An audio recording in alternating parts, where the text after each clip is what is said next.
नमः शिवाय। मैं हूं ज्योतिष पंडित दीपक दुबे और उपस्थित हूं आपके साथ आज गुरु चांडाल योग के प्रभाव को लेकर। किस प्रकार का प्रभाव यह डालता है, इस पर चर्चा करेंगे। जो नए दर्शक हैं उनको बता दूं कि यह मेरा जो मैं बताने जा रहा हूं इसको लग्न राशि पर आधारित मान करके चलें। सूर्य राशि, नामाक्षर, चंद्र राशि इत्यादि को आधार ना माने। और इसमें कुछ बातें सामान्य जनरलाइज बताऊंगा, कुछ जो है वो आपके लग्न राशि पे कहाँ पे बन रहा है योग, उसके हिसाब से किस प्रकार का प्रभाव होगा उस पर बात करूंगा। गुरु के गोचर के ऊपर हम वीडियो दे चुके हैं और उसमें मैंने केवल गुरु को ही फोकस करके बात किया था। कुछ दर्शकों का मैंने देखा क्या हुआ है कि राहु भी साथ हैं, दोनों को मिला करके बात नहीं करेंगे तो कैसे होगा। लेकिन चूँकि नवंबर तक ही रहेंगे तो ये जो है वो, इसलिए मैंने दोनों सोचा कि अलग वीडियो पे बात करूं। साथ ही साथ गुरु चांडाल के बारे में बहुत से प्रश्न भी आते हैं, कई बार कंसल्टेंसी देता हूं तब भी प्रश्न आते हैं। अभी कुछ समय पहले भी ये प्रश्न आया था कि गुरु चांडाल दोष है तो क्या यह हमेशा खराब ही रहेगा। और ये केवल गुरु चांडाल दोष को लेकर के नहीं होता, मैं देखता हूँ कि लगभग सभी प्रकार के योगों को लेकर के प्रश्न रहता है कि एक तो कहीं राजयोग होगा तो उसको लेकर लोग बहुत ही उत्साहित होते हैं, मेरी कुंडली में तो फला राजयोग बन रहा है, फिर भी ऐसे कैसे हो रहा है। और कई लोग कहीं दुर्योग बनता है तो उसको लेके भयभीत भी रहते हैं कि मेरे कुंडली में तो ये दोष है, तो ये तो हमेशा परेशान करेगा। देखिए, ज्योतिष जो है ना, विशेष करके वैदिक ज्योतिष, यह जनरलाइज नहीं है, बहुत प्रिसाइज है। हालांकि 100% मैं कभी दावा नहीं करता, क्योंकि प्रोबेबिलिटी का शास्त्र है, संभावनाओं का शास्त्र है, इसके साथ बहुत से किंतु परंतु जुड़े होते हैं। फिर भी इसके जो प्रेडिक्शन का हिस्सा है और जो इसके जो कम्बिनेशंस बनते हैं वो इतने ज़्यादा हैं कि आप जनरलाइज कोई बात कर ही नहीं सकते कभी भी। अब फिलहाल गुरु चांडाल दोष के ऊपर बात कर रहा हूं तो इसको लेकर के समझने की ज़रूरत है और ध्यान से सुनिएगा। पहली बात तो यह है कि यह गुरु चांडाल दोष गुरु और राहु के साथ बनता है। कई लोग इसको केतु के साथ भी जोड़ देते हैं कि गुरु और केतु होगा तो भी गुरु चांडाल दोष होगा। गुरु और केतु का कॉम्बिनेशन बहुत अधिक स्पिरिचुअलिटी की ओर आपको ले जाता है। जनरली वो, अब उसमें कहीं नीच का गुरु हो और मंगल भी कहीं बहुत नकारात्मक स्थिति में हो, शनि बहुत नकारात्मक स्थिति में हो, लेकिन अब वो केवल उसको आप गुरु चांडाल दोष नहीं कह सकते, वो अन्य ग्रहों के कारण जो है वो स्थितियां बिगड़ती हैं। तो गुरु चांडाल दोष, पहली बात कि गुरु और राहु के साथ ही बनता है। राहु जो है ना वो मतिभ्रम की स्थिति उत्पन्न करना, और राहु का कार्य हमेशा तर्क, कुतर्क और चालाकी भरा होता है। बृहस्पति जो ग्रह हैं वो उदार ग्रह हैं, ज्ञान के ग्रह हैं। राहु एक कैटलिस्ट का काम करता है। तो अगर गुरु चांडाल योग आपकी कुंडली में बन रहा है और बृहस्पति भी कमज़ोर हैं और राहु उस दौरान अधिक पावरफुल है, तो गुरु चांडाल योग जो है वो प्रभावशाली होगा। और राहु अगर प्रभावी होगा तो गुरु का प्रभाव वहाँ पे कम होगा, अगर गुरु कमजोर स्थिति में है तो। गुरु अगर बहुत मजबूत हैं और राहु अगर जो है वो कमज़ोर हो रहा है, या बृहस्पति बहुत मजबूत है और बृहस्पति की अपेक्षा अगर राहु कमज़ोर हो रहा है, तो वो दाल में नमक वाली स्थिति है, उससे बल्कि टेस्ट बढ़ जाता है, स्वाद बढ़ जाता है, वो उतना नुकसान नहीं कर पाएगा, बल्कि ज्ञान में तर्क शक्ति को बढ़ा देगा, बौद्धिकता को बढ़ा देगा। इतना जरूर है कि गुरु और राहु कभी भक्ति के मार्ग पर नहीं ले जाएगा। कोई सोचे कि मैं एकदम डिवोटी हो जाऊं, भक्त हो जाऊं, और उसकी कुंडली में गुरु चांडाल योग बन रहा है, तो वो प्योर भक्त नहीं हो सकता है। वो आडंबर कर सकता है। अगर राहु मजबूत होगा तो खूब आडंबर करेगा, इतना ड्रामा करेगा कि आप सोच भी नहीं सकते। विशेष करके अगर वो कहीं धर्म के और सामाजिक कार्य में है, राजनीतिक क्षेत्र में है, तो वो बहुत आडंबर, माने जो दिखेगा वो होगा नहीं। लेकिन अगर गुरु बहुत मजबूत हुए तो वो आडंबर कम हो जाता है और तर्क शक्ति अधिक हो जाएगी, बौद्धिकता अधिक हो जाएगी, थोड़ी चालाकी भी रहेगी, लोगों को हैंडलिंग अच्छे से करेंगे। अब डिपेंड करता है कि मरकरी कैसा है। तो ये सब चीज़ों को समझना होता है कि हमेशा जो है वो गुरु खराब नहीं होंगे, गुरु मजबूत होंगे। उदाहरण के लिए अगर देखा जाए कि मान लीजिए गुरु अपनी ही राशि में है या अपने ही नक्षत्र में है, प्रभावशाली हैं, राहु का अंश कम है, तो वहाँ पर जो है वो प्रभाव कम होगा। अब राहु सतभिषा नक्षत्र का हो, स्वाति नक्षत्र का हो, आद्रा का हो, और वहाँ पर गुरु बैठे हों, तो और गुरु का अंश कम हो, गुरु वक्री हो गए, ऐसी स्थिति में गुरु खराब होंगे, राहु का प्रभाव अधिक होगा और परिणाम नकारात्मक आ गया। बाकी जगहों पर अब ये देखना पड़ जाता है कि अच्छा, राहु का प्रभाव तभी अधिक होगा जब बुध कमजोर होगा। बुध जो है बुद्धि है, तो बुध अगर मजबूत है तो राहु का प्रभाव उतना मेलेफिक नहीं होता, बल्कि व्यक्ति कई चीज़ों में बहुत आगे जा सकता है, क्योंकि वो ऐसी छद्म विद्या देता है, ऐसी इंट्यूशन पावर देता है, ऐसा तर्क शक्ति देता है, ऐसा एनालिटिकल पावर देता है कि जो अगर बुध और गुरु मजबूत हो गए तो वो आपको बहुत आगे ले जा सकता है। तो इन सब चीज़ों का विश्लेषण करके ही किसी निष्कर्ष पर पहुंचा जा सकता है कि अगर आपकी कुंडली में गुरु चांडाल योग बन रहा है तो वो किस प्रकार का है, किस डायरेक्शन की ओर है, अच्छाई की ओर है, बुराई की ओर है, बुरा परिणाम देगा, अच्छा परिणाम देगा। जनरलाइज कभी भी आप उसको लेकर के मत चलिए। अब यहाँ पर गुरु और राहु की युति हो रही है। 22 अप्रैल से लेकर के करीब 29 नवंबर तक यह युति बनी रहेगी।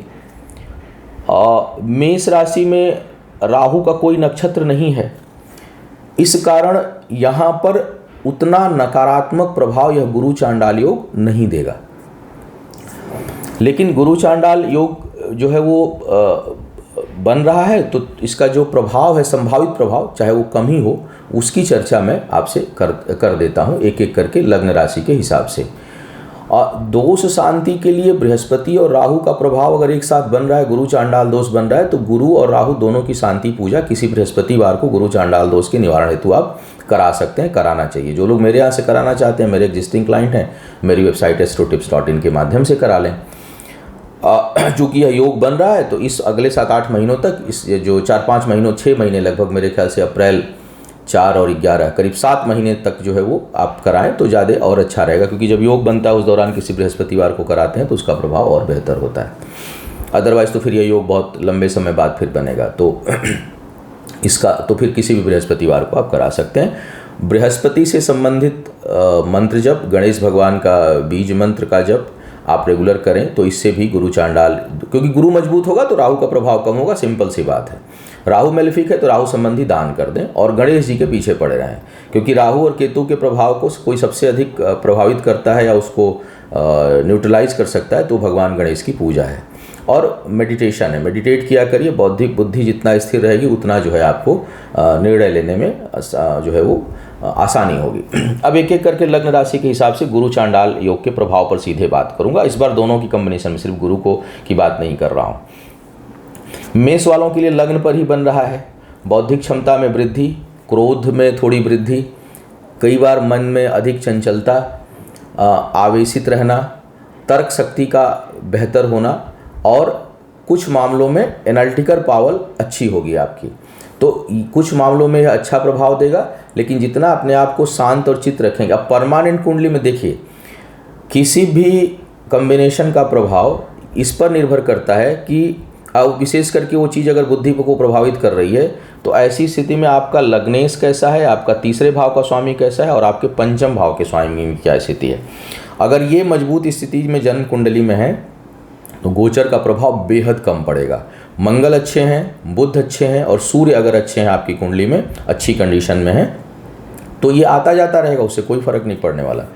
अगर ये कमज़ोर हैं, नेगेटिव हैं, तो इस समय आपको बहुत बेचैनी, उलझन, मानसिक तनाव और कामों में अवरोध देखने को आपको मिल सकता है।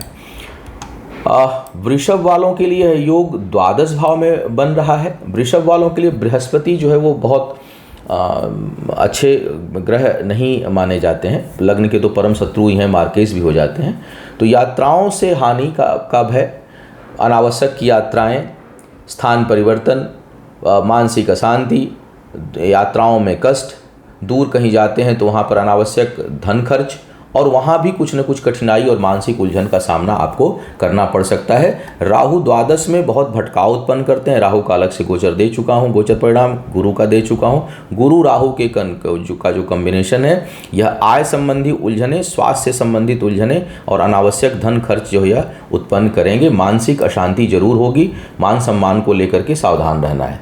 मिथुन वालों की अगर मैं बात करूँ तो यह आय स्थान पर बन रहा है। यहाँ पर कुछ मामले में अच्छा है, क्योंकि बहुत युक्ति बल आदमी लगाता है धन प्राप्त करने के लिए।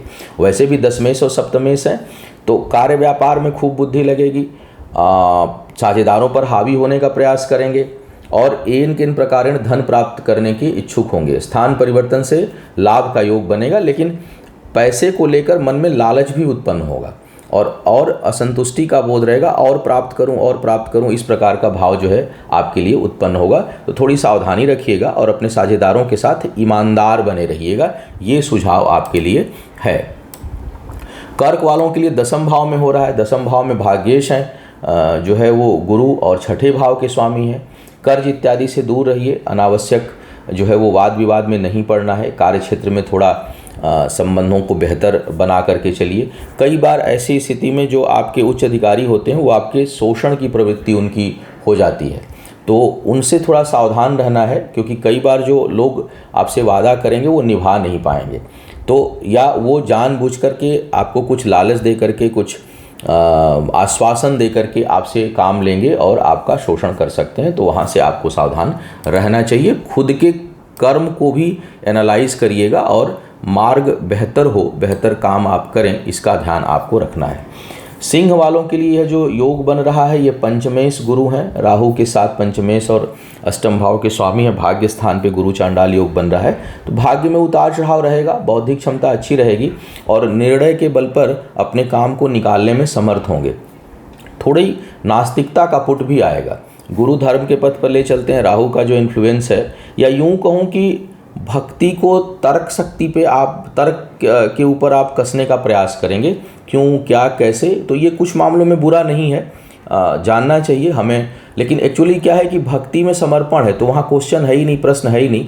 तो अगर जो लोग बिल्कुल भक्त हैं, भगवान के भक्त हैं, किसी व्यक्ति के भक्त हैं, आस्थावान हैं बहुत ज़्यादा, उनके मन में भी कुछ आस्था में कमी जो है इस दौरान आ सकती है और तर्क शक्ति बढ़ेगी। और जो इस दौरान पैदा होते हैं उनकी तो वो कभी भी बहुत भक्ति भाव में नहीं जा पाएंगे। उनके अंदर हमेशा तर्क शक्ति रहेगी और हर चीज़ को किंतु परंतु के दृष्टिकोण से देखेंगे। साथ ही साथ जो निर्णय इस समय लेंगे वो कुछ मामलों में उलझन भरा हो सकता है आपके लिए। कन्या वालों के लिए ये योग जो है वो बन रहा है, गुरु चांडाल योग बन रहा है आपके अष्टम भाव में। अष्टम भाव में यहाँ पर बृहस्पति सुख और सप्तम भाव के स्वामी हैं। पारिवारिक जीवन में कुछ उलझनों का सामना, गुरु राहु का कॉम्बिनेशन अष्टम में स्वास्थ्य के लिए बहुत परेशान करने वाला होता है। इस दौरान अगर कोई बच्चा जन्म लेता है या स्थायी कुंडली में अगर आपके यह योग बना हुआ है और बुध भी ठीक नहीं है, तो आजीवन कुछ न कुछ रोग आपको लगा रहेगा। जान तो जल्दी नहीं जाती है, लेकिन परेशान करने वाला रोग जो है वो आपको हो सकता है। तो स्वास्थ्य को लेकर के आपको ध्यान रखना है। उलझने आपकी जो है वो थोड़ी बनी रहेंगी। पारिवारिक जीवन में भी शुभता में कुछ न कुछ कमी जो है वो आएगी। आर्थिक मामलों में उतार चढ़ाव, व्यापारिक मामलों में, क्योंकि सप्तमेश भी गुरु हैं, राहु के साथ हो रहे हैं, तो उतार चढ़ाव देखने को अपने कार्य क्षेत्र में आपको मिलेगा। तुला वालों के लिए सप्तम भाव में गुरु चांडाल दोष बन रहा है।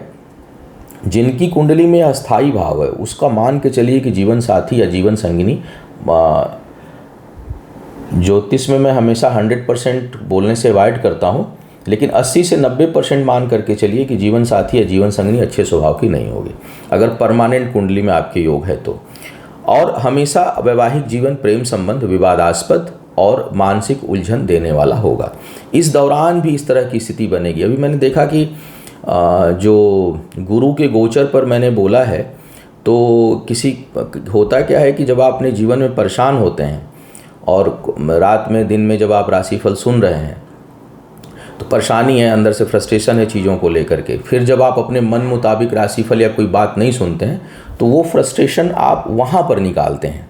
तो देखा कि किसी ने पूरा फ्रस्ट्रेटेड पैरा जो है वो लिखा हुआ है कि आप अपना खुद का ही सुनिए। आपने पिछले साल राहु में भी कहा हुआ है कि विवाह का योग नहीं है, फिर आप गुरु में भी बोल रहे हैं, तो फिर ऐसे तो विवाह ही नहीं होगा। नहीं होता है, कई लोग अविवाहित रह जाते हैं। इस बात को इसमें बात में सत्यता है। अब शनि ही कहीं दृष्टि पड़ जाएगी तो 2-2.5 साल तो गया आपका विवाह। तो इससे आप परेशान मत होइए। हमारा काम ग्रहों के प्रभाव को देखते हुए क्या उसके संभावित प्रभाव हैं वो बताने का है। नहीं विश्वास है तो करके विवाह देख लीजिए, परिणाम सामने आएगा। अच्छा, नहीं हो रहा है तभी आप इतने फ्रस्ट्रेटेड हैं, तो अगर मैंने राहु के समय बताया है कि करने लायक नहीं है तो साल भर में इसका मतलब नहीं हुआ है। और अगर कहीं न कहीं आपको वहाँ पर उलझन है, गुरु तुला में छठे भाव के स्वामी हैं, खष्टेश अगर सप्तम में बैठा हो और सप्तमेश ठीक जगह पर ना हो आपकी कुंडली में, फिर तो विवाह ठीक नहीं चलेगा। तो इस दौरान तो अब अभी गुरु ही क्यों, शनि की भी दृष्टि है, तो मार्च 2025 तक मान के चलिए कि विवाह में दिक्कत आएगी आपके, क्योंकि शनि की नीच दृष्टि भी पड़ रही है। तो जो लोग अविवाहित हैं उनके लिए विवाह इस दौरान एक विकट समस्या उत्पन्न करेगा। हालांकि पंचमेश की दृष्टि जाती है तो प्रेम विवाह होने की संभावना बनती है अंतर्जातीय, विशेष करके शनि की दृष्टि अगर जा रही है तो अंतर्जातीय विवाह, लेकिन शनि विवाह के कारक नहीं, नीच दृष्टि जाएगी तोड़ देंगे, बन के टूट जाएगा, हो के टूट जाएगा, पता चले शादी हुई 3 महीने बाद छूट गई। हाँ, ये भी निर्भर करता है कि आपकी स्थायी कुंडली में सप्तम भाव कैसा है, लेकिन गोचर तो ठीक नहीं है। तो फ्रस्ट्रेशन मेरे पे निकालने के बजाय उसके सावधानी के ऊपर, उसके प्रयास के ऊपर, क्योंकि हम जब बताते हैं तो हमारा उद्देश्य अपने दर्शकों से प्यार ही तो है ना, एक डिस्टेंस लव है हमारे आपके बीच में। बहुत से लोग बताते हैं कि मैं 8-8, 9-9 साल से आपको फॉलो कर रहा हूँ, तो सुन करके अच्छा लगता है। तो हमारा तो यही प्रयास होगा कि जो मेरे दर्शक हैं वो जो मेरे पास ज्ञान और बुद्धि हो उस हिसाब से वो सही दिशा में जाएं, उनकी कोई हानि ना हो, उनका कोई नुकसान ना हो, सचेत करूं। बाकी ईश्वर भगवान शिव जो चाहेंगे वही होगा। मेरी हो सकता है कि मैं गलत भी हूं, क्योंकि मैं खुद ही बोलता हूं कि भाई एस्ट्रोलॉजी 100% साइंस नहीं है। तो यहाँ पर गुरु राहु के प्रभाव में वैवाहिक जीवन में तनाव, मानसिक उलझने, अस्थायी कुंडली में अगर यह योग बन रहा है तो वैवाहिक जीवन अच्छा नहीं चलेगा और तर्क कुतर्क बना रहता है। साझेदारों के साथ विवादास्पद स्थिति, आर्थिक हानि और धन अधिक कर्ज लेकर धन लगाने की व्यापार में प्रवृत्ति से आपको बचना चाहिए, अन्यथा वहाँ पर यह हानि उत्पन्न करेगा।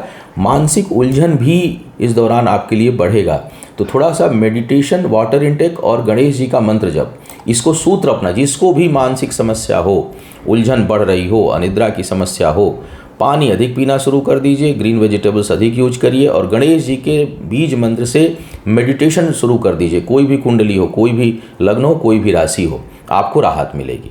हाँ, नियमित हो, ध्यान से हो, कंसंट्रेटेड हो। ये नहीं कि 10 माला रोज करते हैं पहाड़े की तरह कम दूर ऐसे करके नहीं करना है। कंसंट्रेटेड हो करके आप करें, बहुत लाभ मिलेगा। वृश्चिक वालों के लिए योग जो बन रहा है, ये बन रहा है आपके 6ठे भाव में। 6ठे भाव में गुरु चांडाल योग एक तो धन हानि का योग बनाता है, और विशेष करके कर्ज अगर किसी को देंगे, धन देंगे, तो उस पैसे के डूबने की संभावना बहुत अधिक हो जाती है। तो थोड़ा सोच समझ कर दें, अनावश्यक के उलझन उत्पन्न होंगे। हालांकि शत्रु परास्त भी होते हैं, लेकिन शत्रु हमेशा बनते रहेंगे, हमेशा पनपते रहेंगे। स्वास्थ्य में भी कुछ न कुछ उतार चढ़ाव आपको हमेशा देखने को मिलेगा, विशेष करके अगर मंगल परमानेंट कुंडली में ठीक नहीं है तो मानसिक उलझने उत्पन्न होगा। शत्रुओं की बाधा आजीवन रहती है ऐसे लोगों को, और बड़े दिमागी शत्रु मिलते हैं, मतलब घुमाने परेशान करने वाले। आर्थिक मामलों में सावधानी रखिएगा, और धन किसी को ना ही दें तो अच्छा है, क्योंकि धन के डूबने की संभावना बन जाती है। आपकी खुद की तर्क शक्ति भी बहुत अधिक रहेगी, और हालांकि शत्रु परास्त होंगे, अंतिम विजय आपकी होगी, लेकिन उलझने हमेशा परेशान करती रहेंगी। तो यहाँ पर कोई यह बहुत अच्छा परिणाम नहीं देने वाला है। धनु वालों में 5म भाव में गुरु चांडाल योग बनेगा। गजब की तर्क शक्ति होती है, और अक्सर देखा गया है कि ऐसे लोग कहीं न कहीं रिसर्च, एनालिसिस के काम में बहुत अच्छा परफॉर्म करते हैं। जहाँ शोध करना होगा वहाँ बहुत अच्छा करेंगे, लेकिन वैवाहिक जीवन ठीक नहीं होता, क्योंकि यहाँ पर आपकी जो तर्क शक्ति है उसको आप घर में भी अप्लाई करते हैं। संतान के साथ बहुत अच्छे संबंध नहीं रह पाएंगे आपके। तो अगर यह योग आपके स्थायी कुंडली में है तो आप कोशिश करिए कि ये ध्यान रखिए कि मुझे तर्क कहाँ और कब और कितना करना है। हमको एनालिसिस किसी चीज़ की कहाँ, कब और कितना करनी है। अगर हम कहीं, हमारा काम ऐसा है जहाँ हमको आंकड़ों की एनालिसिस करनी है तो करिए, रिश्तों की एनालिसिस नहीं करिए, अन्यथा वो टूट जाते हैं। तो ज्ञान के दृष्टिकोण से, सूक्ष्म दृष्टिकोण से, सूक्ष्मता के दृष्टिकोण से, किसी चीज़ के तथ्य के गहराई में जा करके खोज करने के दृष्टिकोण से यह बहुत अच्छा है। जन्म कुंडली में अगर बृहस्पति ठीक नहीं है, मंगल ठीक नहीं है, तो यह योग आपके बौद्धिक क्षमता को तो बहुत रखेगा, लेकिन हायर एजुकेशन में दिक्कत उत्पन्न करेगा। शिक्षा प्रतियोगिता में कठिनाई जो है वो उत्पन्न होगी, और बाधाओं के साथ आप सफल होंगे, भले ही बौद्धिक क्षमता चाहे कितनी भी अच्छी हो। आप देखे होंगे कई लोग बहुत बुद्धिमान होते हैं, बहुत उनको नॉलेज होता है, लेकिन शैक्षणिक योग्यता, डिग्री उनके पास उतनी नहीं होती। तो डिग्री के मामले में यह परेशानी उत्पन्न करेगा, रिश्तों के मामले में थोड़ी बहुत परेशानी उत्पन्न करेगा, लेकिन हाँ आपके अपने नॉलेज के लिए और दिमाग जो है उसके लिए बहुत अच्छा है, बहुत अच्छी सोच उत्पन्न कर सकता है। मकर वालों की बात करूं तो चतुर्थ भाव में ये योग बन रहा है, बिल्कुल अच्छा नहीं होता। हमेशा पारिवारिक जीवन में कुछ न कुछ उलझन आपको देखने को मिलेगी, कार्य क्षेत्र में भी कुछ न कुछ बाधा, क्योंकि गुरु चांडाल अगर यहाँ केतु भी रहेंगे दशम भाव पर, गुरु की दृष्टि भी वहाँ जाएगी। अब अगर शुक्र अच्छे नहीं है, आपके बुध अच्छे नहीं है, तो परेशानी बहुत होगी। पारिवारिक जीवन में तनाव, उलझने, जमीन जायदाद के मामलों में उलझने, कई लोग देखते होंगे किसी भी मकान में हाथ डालेंगे, कहीं खरीदेंगे, वहाँ कुछ न कुछ झंझट हो जाएगा। तो इस तरह की स्थिति जो है यहाँ पर यह उत्पन्न करते हैं। घर परिवार से दूर जाने की स्थिति बनती है, साथ रहेंगे तो रोज़ कुछ न कुछ क्लेश होगा घर में। तो यहाँ पर आपको इन चीज़ों से संबंधित समस्या गुरु चांडाल योग आपको देता है और परेशानियाँ उत्पन्न करता है। कभी भी स्थिरता जीवन में जल्दी नहीं आती, बहुत कठिनाई होती है स्टेबल होने में, उस दृष्टिकोण से यह ठीक नहीं है। कुंभ वालों की बात करूं तो तीसरे भाव में बन रहा है, तो आप स्वयं थोड़े से छद्म विद्या वाले हो जाते हैं। कई बार आप खुद भी अपने करीबी लोगों को धोखा दे सकते हैं, अपनी बातों से मुकर सकते हैं। अक्सर ऐसा देखा गया है कि विशेष करके अगर बुध ठीक नहीं हुआ और शनि ठीक नहीं है, तब तो झूठ बोलने की प्रवृत्ति भी देखी गई है।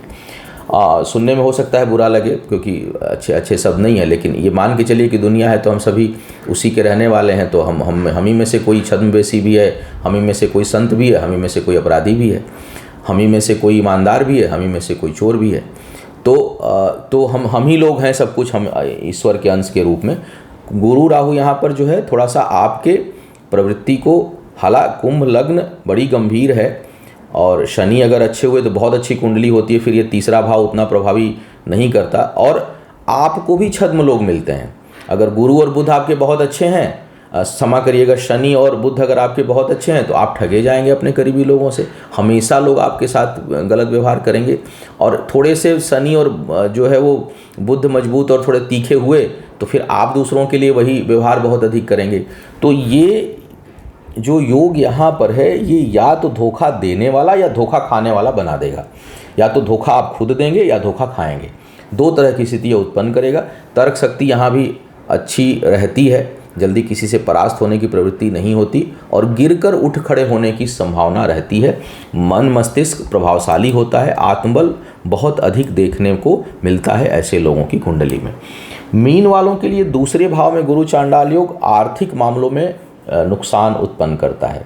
तर्क शक्ति गजब की होगी आपकी, लोगों को प्रभावित कर लेंगे और मन से अच्छे हों या ना हो, वाणी से बहुत अच्छे होंगे। तो ये जो है वो अब मन से अच्छे हैं कि नहीं, उस डिपेंड करेगा कि परमानेंट कुंडली में बृहस्पति कैसे हैं, चंद्रमा कैसे हैं, मंगल कैसे हैं, ये सब निर्भर करेगा। लेकिन वाणी से तो आप बहुत प्रभावित करेंगे लोगों को। हाँ, आर्थिक मामलों में उतार चढ़ाव ऐसे लोगों को देखने को मिलता है और कई बार बड़े उतार चढ़ाव का सामना करना पड़ता है। अक्सर बड़े भाई के सुख में कमी महसूस आप करेंगे। पिता के लिए आप बहुत हेल्पफुल होंगे। पिता का, चाहे आप जिस भी विचार के हों, लेकिन पिता के लिए आप बहुत सहयोगी की भूमिका में रहते हैं। तो यह था गुरु चांडाल के ऊपर एक प्रयास बताने का। उम्मीद है बहुत कुछ आपको जानने को मिला होगा। और योग के ऊपर जब कोई वीडियो देता हूं तो उससे संबंधित अगर प्रश्न होते हैं तो आप हमें लिख भेजिएगा। कोशिश करूंगा कि अगर कुछ प्रश्न आप लोग लिख रहे हैं तो मैं उसका भी उत्तर दूं। आपका आने वाला समय शुभ हो, आयु आरोग्य और ऐश्वर्य की वृद्धि हो। इन्हीं शुभकामनाओं के साथ आपसे विदा लूंगा। पुनः मुलाकात होगी किसी नए विषय पर, तब तक के लिए मुझे आज्ञा दीजिए। ओम नमः शिवाय।